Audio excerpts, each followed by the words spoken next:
Imagine a voice whispering your name from nowhere.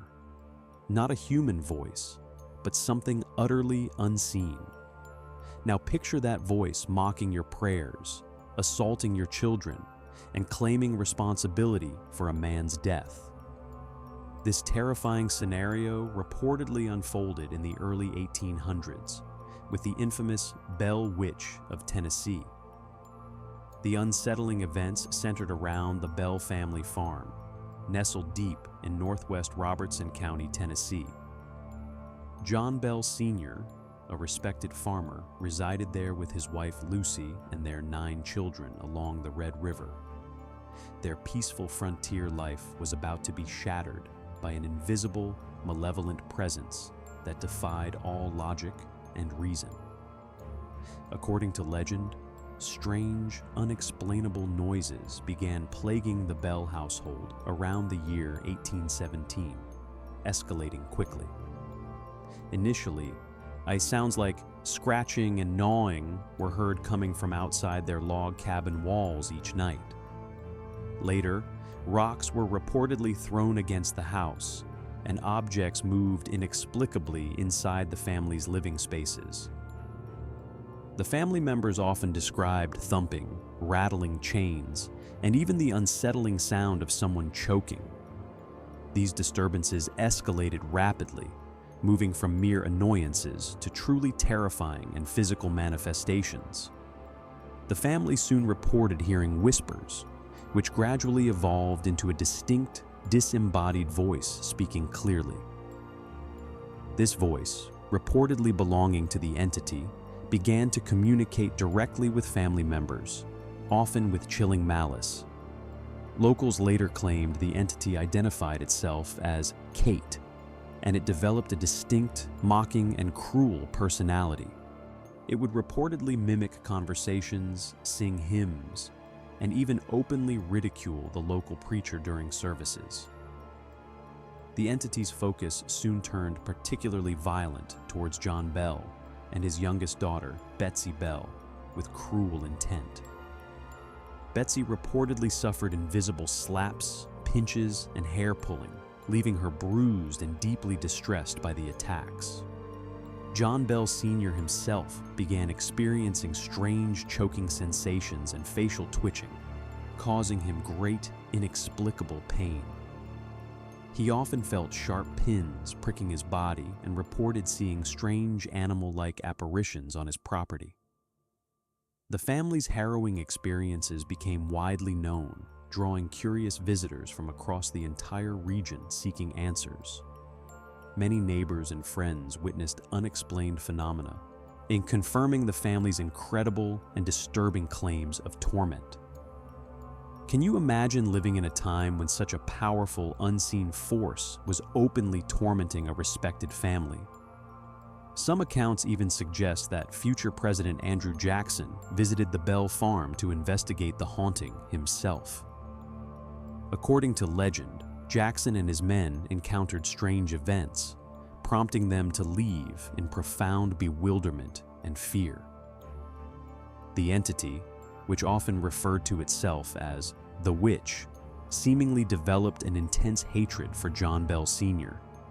It frequently threatened his life, promising to torment him until his very last breath, causing immense fear and despair. John Bell's health rapidly declined, suffering from persistent weakness, disorientation, and increasing physical pain without explanation. In December 1820, John Bell Sr. was found unresponsive in his bed, having fallen into a deep, mysterious coma.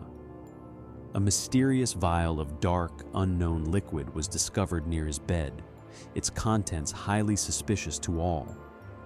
The Bell Witch reportedly announced, "I gave him a dose of that, and it killed him," claiming responsibility for his demise.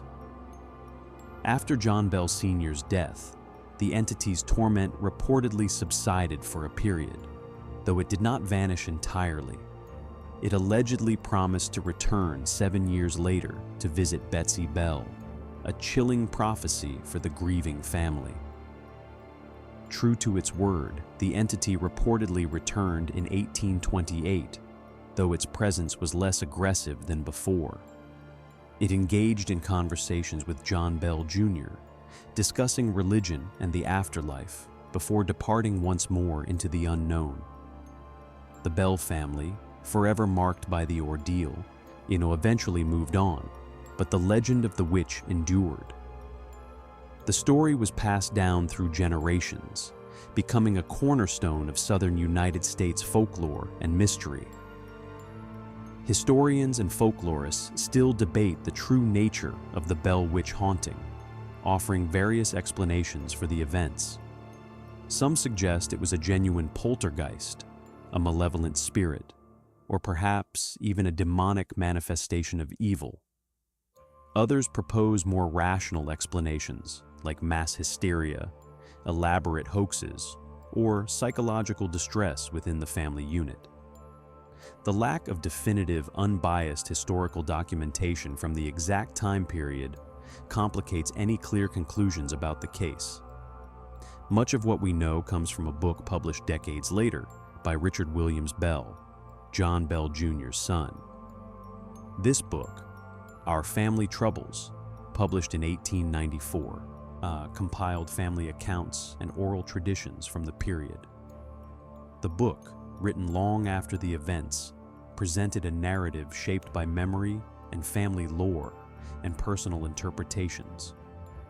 This delay in documentation means details were likely embellished or altered over time, making objective verification difficult.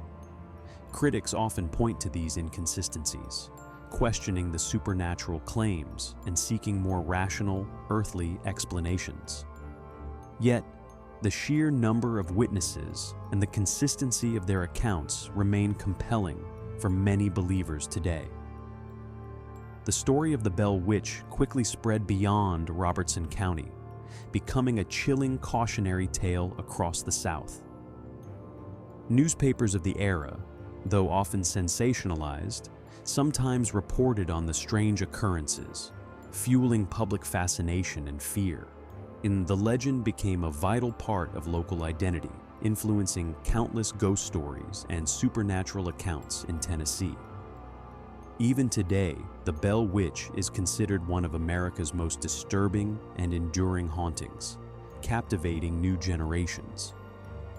Local businesses in Adams thrive on the legend, offering tours, merchandise, and immersive experiences for thrill seekers and curious minds.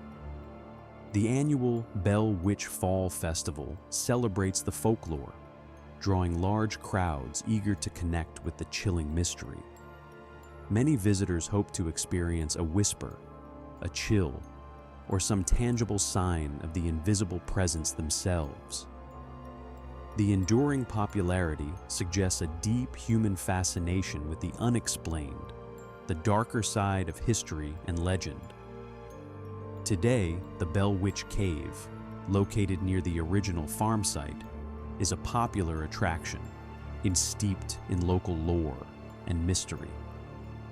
Visitors often report strange sensations, unexplained noises, and eerie feelings while exploring the cave and surrounding area. The tale serves as a chilling reminder of the unknown, blurring the lines between history, folklore, and the supernatural. It compels us to consider how we would react if such an inexplicable and terrifying presence invaded our own lives. What would you do if an unseen entity whispered your name, then claimed responsibility for a loved one's demise?